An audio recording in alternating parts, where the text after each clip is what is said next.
เปลี่ยนสร้างสรรค์พัดโตนั้นมาพญาเมืองตูสรุปปิมปาซ้ำมากินกูก็มารอดครูบระมวนดีสำเร็จดีงาม33 ปีตกแต่งแปลงดีรัศมีแก่กาคุณภาวะพญาเมืองเกลสาภู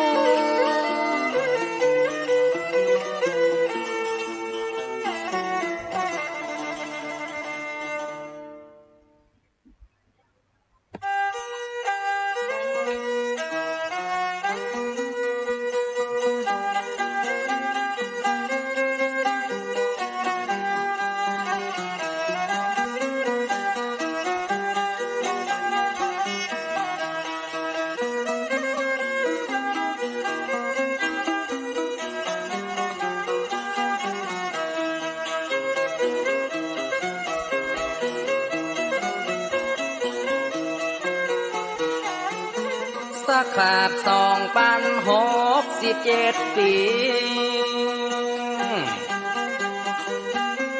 ก็เป็นยามดีสร้างสารูปแล้วเดือน8เป็นว่าเลิกเล่งห้องแถวในห่วงเที่ยวก็มาม่วนเนืองนั้นเขาก็ปากันสนุกร่ำร้องเสียงสวดโยโกดังลั่นห้องกว้างกึกกอง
ตานควายไว้แหม10ก็ขอเฮือนก็บ่เฮือคอนเฟือนและเจือนเลือดแล้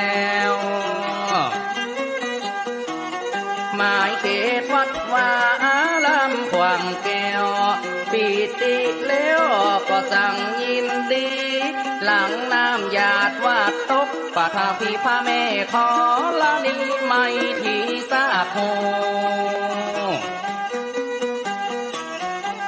พญาเมืองแก้วกับพญาเมืองตัวก็มาสอบสู้เจยบ้านคือแก่เมืองลุงเรืองแก่บ้านก็มานานเนิ่นจ้านา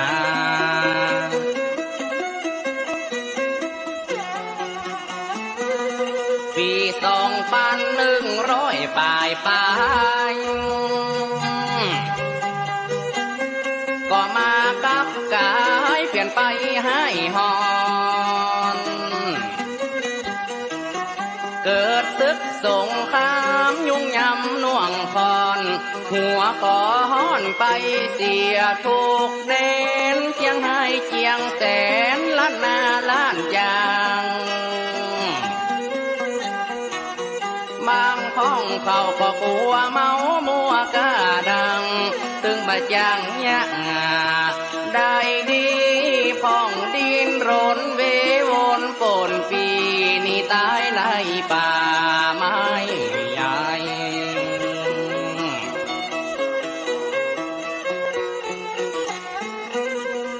ห้องกระถูกตอนไปอยู่เวียงจันทน์ป้ายนี้บ่ตันได้ไปอยู่ปุ่น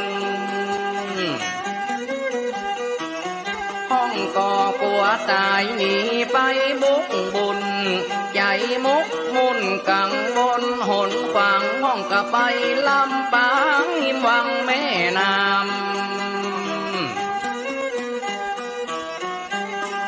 ย้อนเข้ากลัวหมู่มานย่ำค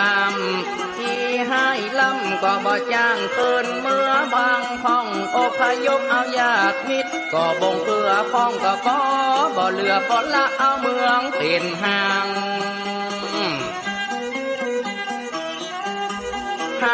56 ปีบ่มีไผสร้างมาละเมืองห่างโศกเศร้า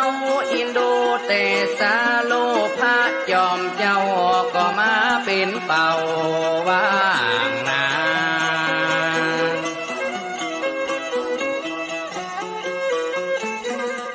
หลังจากนั้นบ่เมินหลายปีภาพไล่ม่านนี้ตีปังป้ายปืนห้องกับปิกคืนจูฟื้นฟูดีขึ้นเหมือนลับตื่นฟื้นจากกำฟันเขาขอมาด้วยกันเที่ยวทางครั้งนั้น2,317เมื่ออ่านก็มาเป็นบ้านเป็นเมืองกองไว้ดีมาเตือขาเตือเบื้องรุ่งเรืองมาพองแต่นา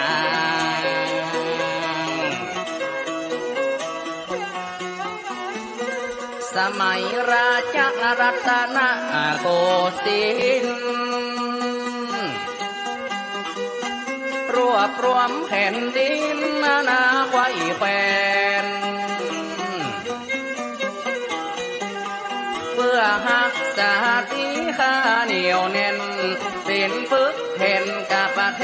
ศสยามมาถึงกับสมัยมาหมดนายกก็ทรงตามรัชกาลที่3จอมพระบาทไทยตั้งแต่งเจ้าเมืองรุ่งเรืองเหนือไตยังให้ขึ้นกับยังไม่โปรดไว้ลงวังเงาพะเยาเฮาก็ขึ้นกับก็ลำปางก็หากเป็นกลางทรงวางไว้แล้วเลี้ยวทรงตั้งแต่งตำแหน่งพองแผ่วบ่เฮอขาดแถวเจ้าผู้ปองเมืองสายมโนเนืองลุงเลียงเรียบร้อยพระยาประเทศอุดรเพชรเสกซอยหากชื่นจอยเมืองเฮาเจ้าพุทธพาวงองค์นี้เก้าเงาเจ้าเมืององค์แรกเมื่อนั้นนา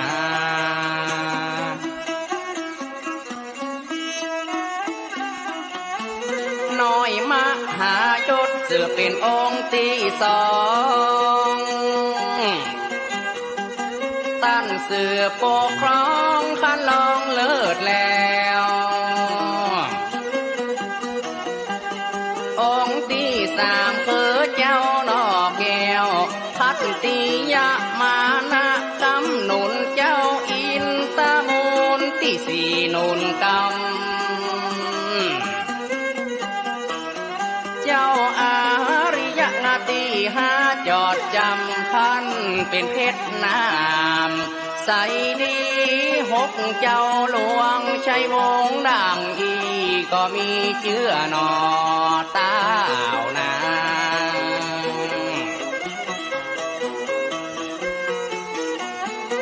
เจ้าหลวงชัยวงศ์ครองได้9 ปี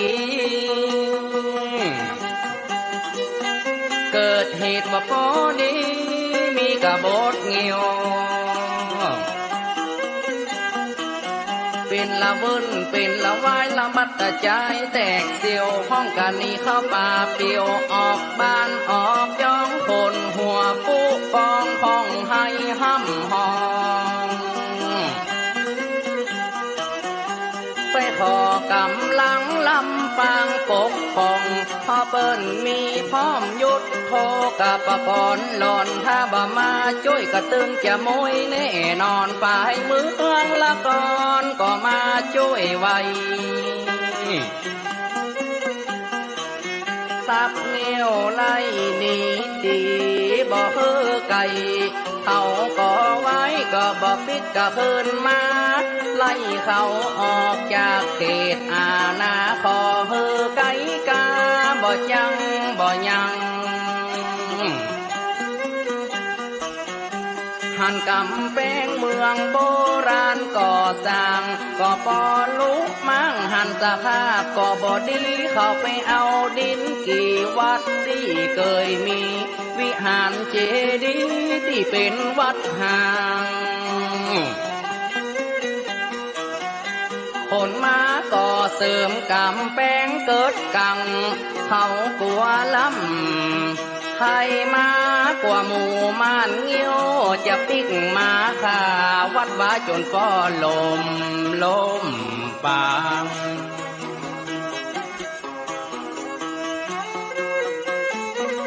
เสียงใช้วงองค์ต้านเจ้าหลวงก็สืบปานพวงเห็นห่วงต่อเต้าสืบสาใหม่มหาชัยเจ้าได้พอเฝ้าพะเยาตึงปวงพันนี่เป็นเจ้าหลวงพะเยาว่าองค์สุดตายก่อนรัฐพาบ้านเปลี่ยนระบบใบมาเป็นแบบใหม่จังหวัดอำเภอพะเยาเสนอได้เป็นอำเภอเมื่อนั้น2457เมื่ออันเปลี่ยนไปตัวบ้านเมืองไทยนายคายบุษยงาบานได้เป็นนายอำเภอคนแรกก้าวหน้า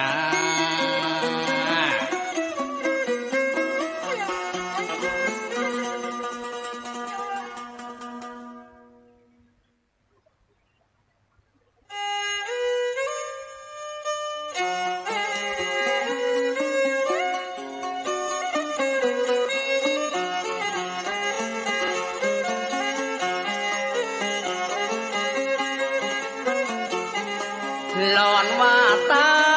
ตองเตงจึงได้ฟังค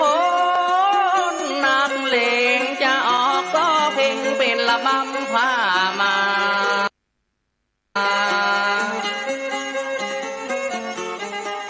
กันปีแนมดอกหายน้องจะว่าดอกคิงก้อยมาขายความจริงกับตัวยิงน้องดาวเมื่อยามเฮาได้เล่าถึงเก้านายอำเภอกระตึงมีหลายแต่เนื้อก่อยเสนอมากา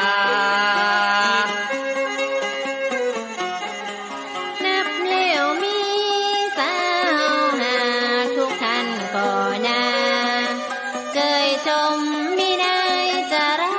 ญฤทธิ์อุดมท่านนี้เป็นคนตั้งต่อจากอำเภอนี้นอก็เป็นจังหวัด สักขาด2,500สาวสิงหาคมวันที่28ตามที่ปันกดแขนรับการสถาปนาตามพระราชิจานุเบกษาพระองค์ตั้งแต่งผู้ว่ามีตำแหน่งแต่งคนแรกสืบไปนายสัญญาปาลวัฒน์วิชัยสร้างสายใหญ่ต่อไปบ่ขาดเป็นประวัติศาสตร์ที่เฮาประกาศสวรตั้งแต่เมื่อเดิมอ่อนเป็นต่อก่อนทำน้องมาเก่าเพราะเมืองเฮานี่เรามีถึง2 ปีปินตะกอนก็เกิดได้ยินกู้แผ่นดินอดีตเฮาบ่ลืมจารีตอันเป็นฮีหอยเฮาคนจังหวัดพะเยา2 คนเฮาได้มาขับกล่อมบทนี้จะขอน้อมก้มก้อมกราบสู่มาหากคอนไม่ไกลกาขอเอาอาขันจุงยกโตขออย่าได้ขี้เกียจโกรธได้โปรดจงอภัยไอ้ศักดิ์สิทธิ์แม่ใจกับตัวนายละวันน้องเนาบทนี้ข้าพระเจ้าจะขอก้มเก้าเอาลงขออนุญาตวางปงแล้วจุงรอเรื่องใหม่วางเพลง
ประกาศนรับใบลานขอย่อมือวันสันสาพิวาทจอมเจ้าราชะละวะจังกราชปฐมมาญาติราชวงศ์ศา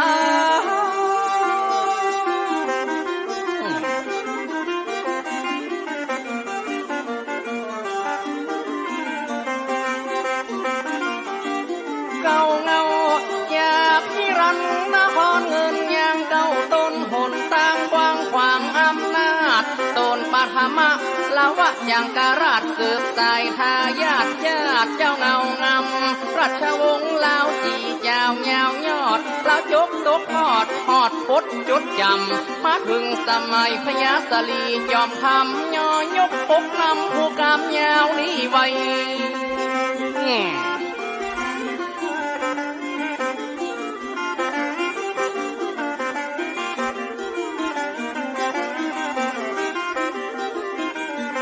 ก่อนซอตำนานพื้นเมืองพะเยาม่อนน้อยขอบ้านเฮา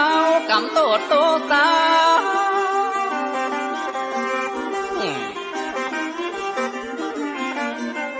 ฮอนไม่พญาจอมคำได้นำเป่งปกสืบม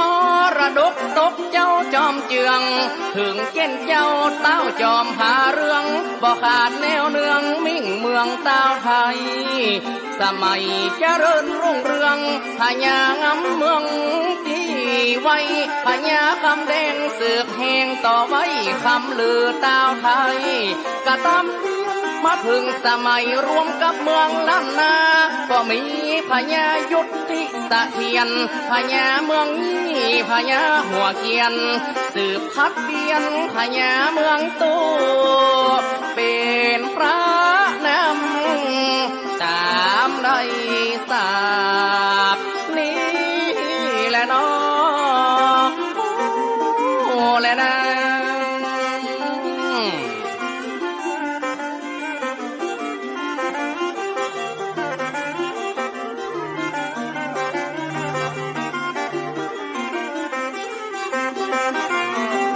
เอาน้ำและพญาประเภทอุดรคิดสมัยที่ผูกมิตรรวมแผ่นดินสยามเป็นพระราชทินนามรัชกาลที่3พระราชทาน